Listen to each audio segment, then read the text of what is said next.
What's up, y'all? It's your main man Antonio here. We about to do a UFC 290 breakdown. Let's get it. So the first fight we got is Alonzo Menifield versus Jimmy Crute. This fight is very close, which is the theme of this fight card to me. Very close fights that are tough to choose, in some forms or fashions.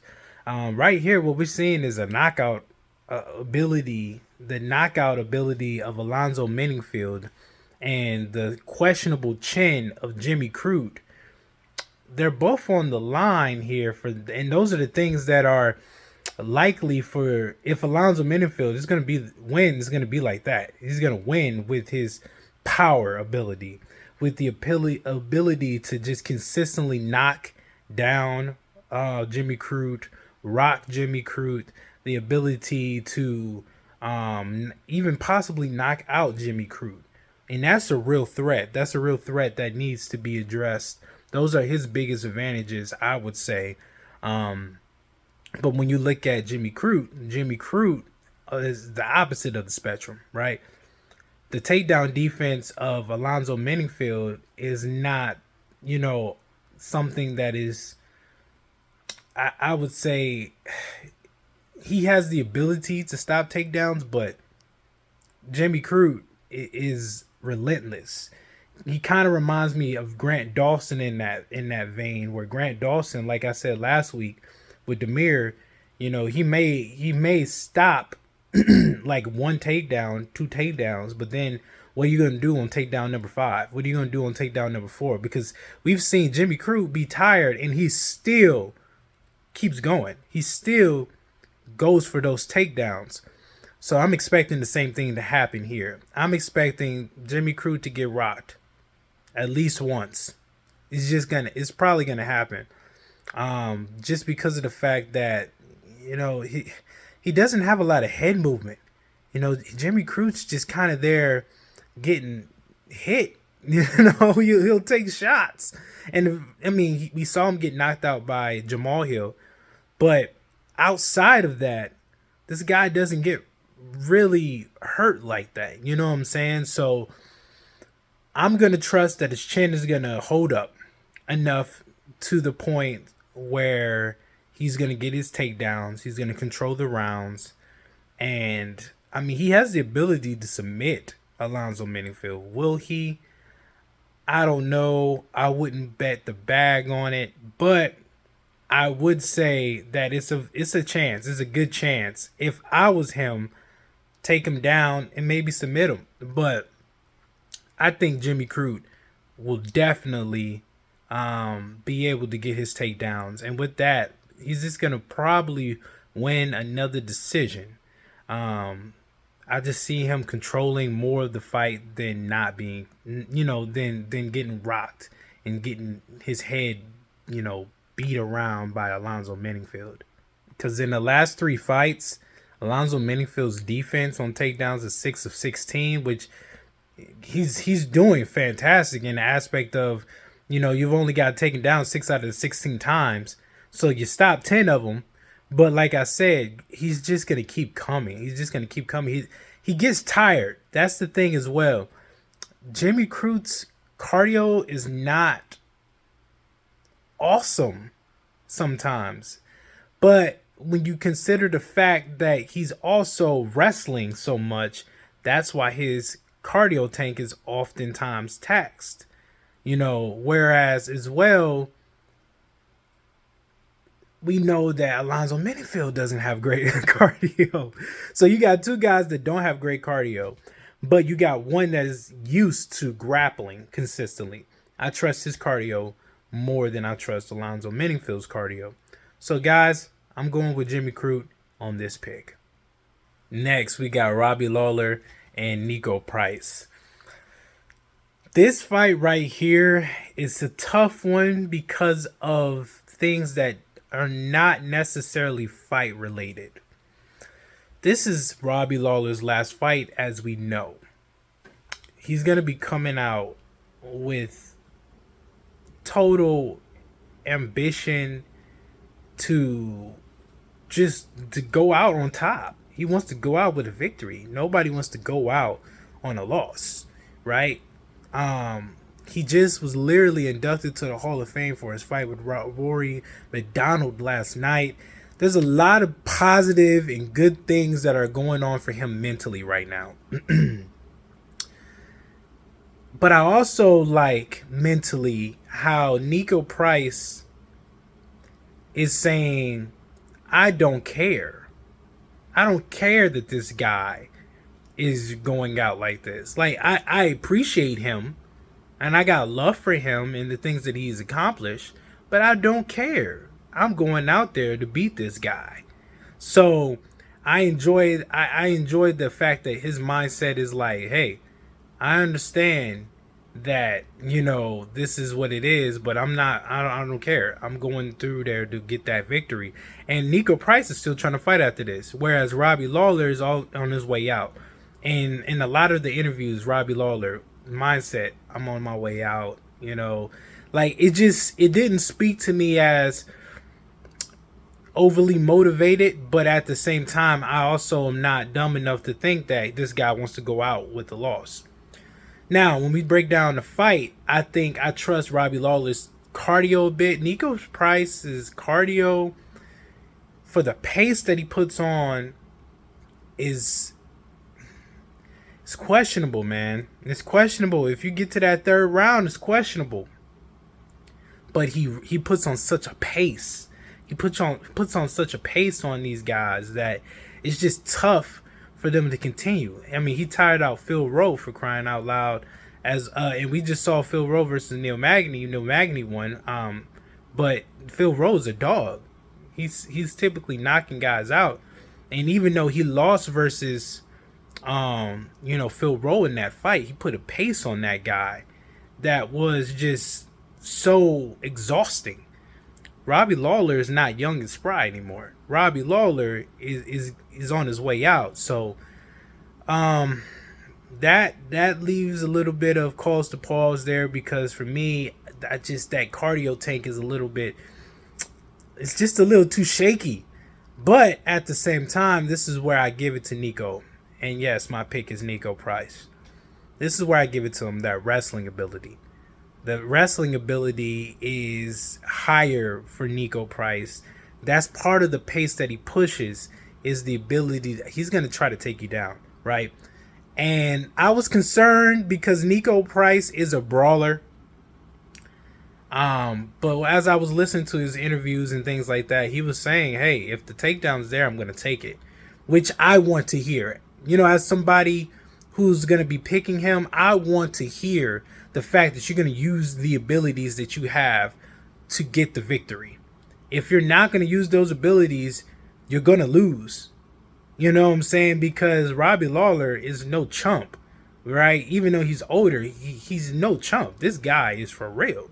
So I think the fact that Niko Price is going to probably use his wrestling is what's going to give him the advantage. If he doesn't use his wrestling, this fight just got so much closer. But I think the huge advantage for Niko Price, and the reason why I am picking him, is because I anticipate him to put on a pace, and I anticipate him using his wrestling abilities to gain points during the rounds. Next, we got Dan Hooker versus Jalen Turner. Now, this fight was it was difficult in some ways because Jalen Turner missed weight, man. Like, he was the only guy on the card to miss weight. And when you miss weight, you don't know what it's the reason for why you miss weight. You don't know if the body's just, if the guy's slacking off, or if the body's just rejecting the ability to drop that weight. I don't know if it was a hard, weight cut situation or what it was, but he missed weight. And when you miss weight, that gives you cause to pause there, because you don't know exactly what's going on in that. So this whole pick will be it's going to be very interesting for me, because I just don't know how the weight cut is going to affect him. And if you go in there affected versus a killer like Dan Hooker, it's not good for you. It's not good for you. Dan Hooker may have lost, but who is he lost versus? He's lost versus the top tier, Islam, Michael Chandler's. You know what I'm saying? He's losing versus guys like that, Dustin Poirier's. He's not losing versus chumps. Now, what we need to see here is Jalen Turner on that level? Is he about to take that step up? Is he that guy? And this is what this test is about. We're going to see. We're going to see if Jalen Turner is that guy, if he has the ability to be that guy. I think cardio-wise, both of these guys are in a good situation. I don't expect it to be necessarily a tired out. Two guys that are just completely tired out. I think they both have knockout ability. I trust Jalen Turner's chin a little bit more, though, I will say. I've seen Dan Hooker obviously get knocked out a couple of times. I've seen him get rocked. You know what I'm saying? But obviously the competition level needs to be taken into consideration, obviously. But I just think Jalen Turner's chin is a little less damaged. You know what I'm saying? He's gone through a little less of those wars. He hasn't been through the ringer as much as Dan Hooker has, so that chin is a little bit more dinged up there. I do truly believe Dan Hooker's planning on coming here with the aggression to try to get that victory. He needs it. He needs to prove that he's still that guy, and I feel like he really wants to prove that. So this fight is tough. It's tough for those two reasons. But I would give also the wrestling advantage to Dan Hooker. And Dan Hooker said, hey, this is a mixed martial arts fight. If I can take him down, I'm going to take him down. And, I mean, look, Dan Hooker has the ability to do it. We've seen him do it. But Jalen Turner on takedown defense is phenomenal. He's been taken down 5 times out of 16 times in his last 3 fights. I think that's a 31% ratio. So 69% of those times he's defended them. 11 times he defended those takedowns out of those 16. And Dan Hooker is not like a Grant Dawson. He's not like a one of those guys that are relentless at the takedowns. He will try to take you down, but he's not relentless enough to the point that, let's say he tries to take him down and he gets stuffed a couple times. What is he going to do then? He's probably going to just stand up and bang. And if you stand up and bang with Jalen Turner, Dan Hooker is actually facing a situation he doesn't face a lot. He's not the longer or taller guy, right? He's going against a guy that's 3 inches taller than him and has a 2-inch reach, I want to say. I think it's 75 to 77 for Jalen Turner. I think that's going to affect him. I do. And I know Jalen Turner's facing a guy that's longer, than he typically faces. But that length advantage, Jalen Turner uses his length pretty well.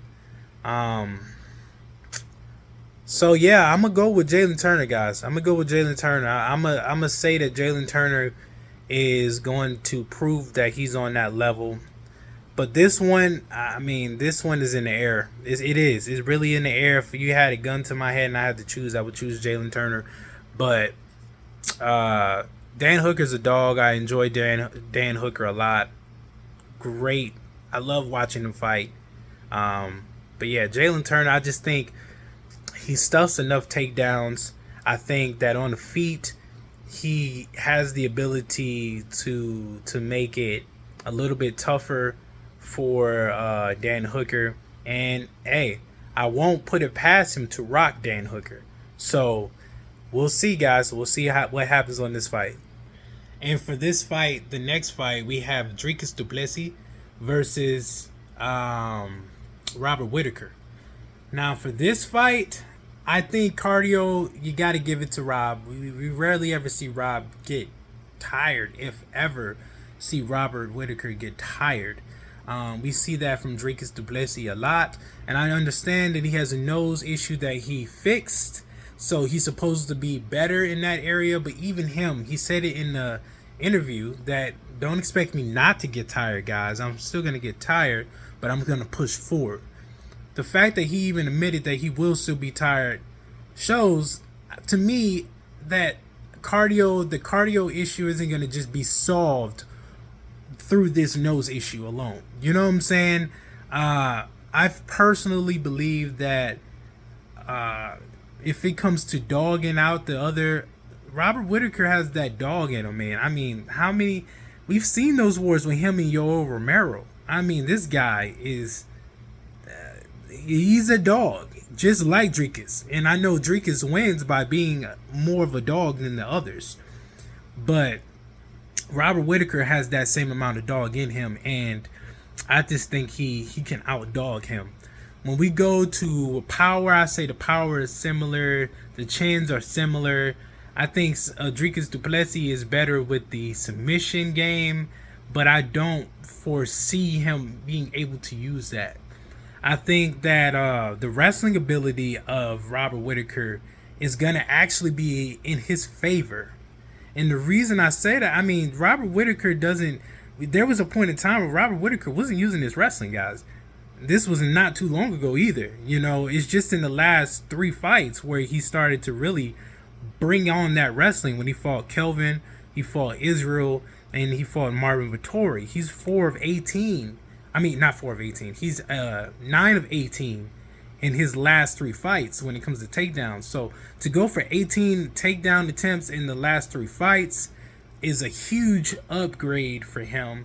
And to be able to take down 50% of those versus the likes of a Kelvin Gastelum, who is a wrestler, the likes of Israel Adesanya, who is very good at stopping takedowns, and versus the likes of Marvin Vettori, who's a wrestler, has great wrestling ability, I should say.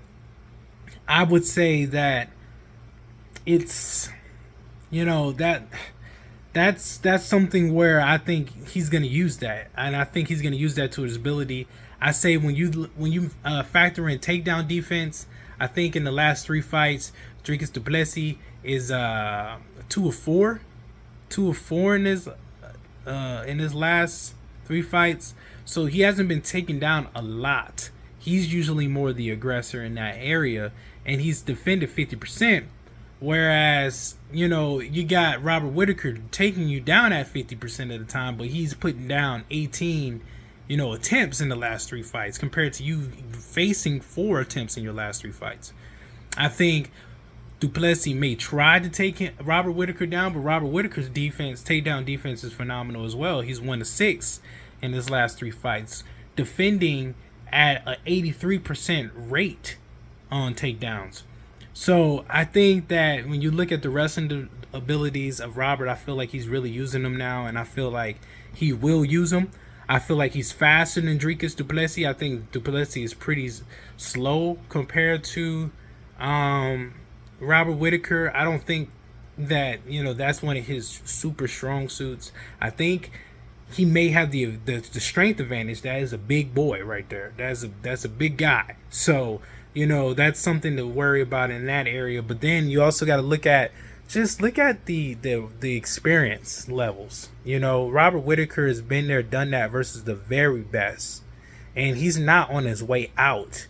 You know, some of these times you see guys and you say that about them, but you can tell that they're on their way out. He's not. He's still very, very hungry. He's very much so wanting to be the champion of the world as well. So when you have two guys with the dog in them, 2 guys with, you know, the ability to push through hard fights, the ability, the desire to want to be the champion, you got to start looking at skills to separate them. Skills pay the bills, and I just think that Robert Whitaker has more skill than Dricus, so I'm going with Robert Whitaker. This Alexandre Pantoja versus Brandon Moreno fight is a tough one, man. It is a tough one for me, because Alexandre Pantoja, we already know, has beaten Brandon Moreno twice. He has the recipe to beat him, but he has beaten a young Brandon Moreno. A Brandon Moreno that was not as developed as the Brandon Moreno that he's facing now. This Alexandre Pantoja guy is like a little tornado, man. He's a little tornado, and I personally think he's very fast. He's very quick. very speedy, and that's a real issue. I think cardio, I would give that to Brandon Moreno. This guy's been in wars with Davison Figueiredo, four of those. You know, Kai Kara France is not a guy that typically, it has a trash, cardio tank. I think cardio wise, I think Brandon Moreno paces himself well enough to be able to last. I think that that cannot be said necessarily for um, Alexandre Pantoja. I feel like in the fight versus Brandon Royval, he was tired. I feel like he was tired after the first round, and because he was like a literal tornado. This guy was rushing after him, and he did the same thing to Alex Perez. He bum rushes you. He tries to get you out there quick.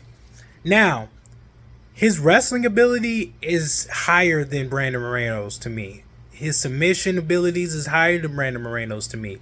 But I also think that Brandon Moreno facing Davison Figueiredo 4 times helps him. Facing guys like Askar Askarov helps him. You know what I'm saying? Going against guys like that who are submission, who has the ability to submit you in a flash. And the fact that he wasn't submitted versus guys like that tells me a lot about his submission defense. Tells me a lot about his resolve to not quit. I also know that, when you factor in the skill level of who Alexandre Pantoja has been doing that to compared to the skill level of the guys that, Brandon Moreno's been doing that to, they're not necessarily comparable. I think that anybody will take Davison Figueiredo over Alex Perez. We already seen that fight. We know what happened with that. You know what I'm saying? I would take, Kai Kara France and Brandon Royval. They're more similar, but I mean, even then, a lot of guys will take Kai Kara France over Brandon Royval. So I personally feel like when you look at that, they've also faced a lot of the same people, and I know MMA math doesn't always work, but you got to look at it. Askar Askarov, and I believe he beat Alexandre Pantoja. I think that was Alexandre Pantoja's last loss. Don't quote me on it, but it might be his last loss. And I know that once Alexandre Pantoja beat Brandon Moreno and he was cut from the UFC, he came back to face Askar Askarov in his first fight back, and he controlled the wrestling. You know what I'm saying? Versus a guy who controlled the wrestling on Alexandre Pantoja. So I think when you look at it, typically just based off of no weight on the competition, you give it to Pantoja when it comes to certain things, like especially wrestling abilities and things like that. But when you weigh in the fact of who he's facing compared to Brandon Moreno, I just think Brandon Moreno's been facing dogs, nothing but dogs, absolute dogs. Where I've seen some of the guys that Alexandre Pantoja's faced quit, and so I personally will say I also think that Brandon Moreno's very motivated to beat this guy after losing versus him twice. My pick for the night is Brandon Moreno. I think on the feet, Pantoja can make it sticky for Brandon Moreno, but he's also a little bit wild. He's very wild. Now, Moreno will throw a lot of overhands. He throws a lot of loopy shots as well. But he's just more composed in there. He's more composed. He's more able to just sit in there and take, a person that, will push forward. Because, we got Davison Figueiredo, who came off of smashing Joseph Benavidez and guys like that, thinking that he was about to run through, Brandon Moreno, and that was not the case. So I'm going to go with Brandon Moreno, but I would not be surprised if it went the other way, just because I do respect Pantoja's game, but I'm going with Brandon Moreno. I think just overall, he has the goods to get it done, because I don't think the skill levels are too separated, but I think when you look at who they're doing it against, I think that stuff will come in to advantage for Brandon Moreno. And lastly, guys, we got Yair Rodriguez versus Alexander Volkanovski. This fight, to me, I can see the danger that everybody's saying that Alex is in versus a Yair Rodriguez, and those have to be completely respected, because Yair ability to keep good distance, his speed, the power of his leg kicks, the height of Volkanovski. You know what I'm saying? If you got freaking you got Yair Rodriguez kicking freaking Max Holloway in the head, Volk is 5 inches shorter than that. That is real easy to get to Volk's head. But not only that, the body shots that Yair was putting on Josh Emmett was filthy. Absolutely filthy. But that wrestling ability of Volk is something that Yair has no answer to. He has literally no answer to it. I believe Yair Rodriguez in his last 3 fights, he was controlled 52%. 52% of the time that he was fighting, I believe. This guy is not good with the takedown defense. Now, does he have submissions off his back? Absolutely. Why? We just literally seen that. But versus a guy like Volk, who went versus T-City, and he had that guillotine locked in as can be, and the triangle, same triangle that Yair just put on Josh Emmett. That dude is a dog. That dude is the dog. He is not who he is for no reason. He's faced these challenges. Yair, I just don't think he got enough, man. And that's with all respect, because I think Yair is absolutely amazing. We also can look at MMA math, man. It don't always work. But Yair lost versus Max. Max got completely outclassed versus Volkanovski in that last fight. I always will maintain that I truly believe that Max Holloway won that second fight, but he lost the first one. He definitely lost the first one, and he absolutely lost the third one. He didn't win a round. This is Max Holloway we talking about, guys. This is literally a person that can be looked upon as the featherweight GOAT before what Volk did to him. You know what I'm saying? So I think Volk is going to put it on him, man. And the thing is that, scared me a little bit about Volk was he talking about Taekwondo Volk is coming. And he keeps saying he wants to fight Yair in the game that Yair is great at. I'm talking about something that only greats like John Jones is doing. Jones fights people in what they're good at typically and destroys them. Besides his last fight, he didn't play that game. He took out Ciro. But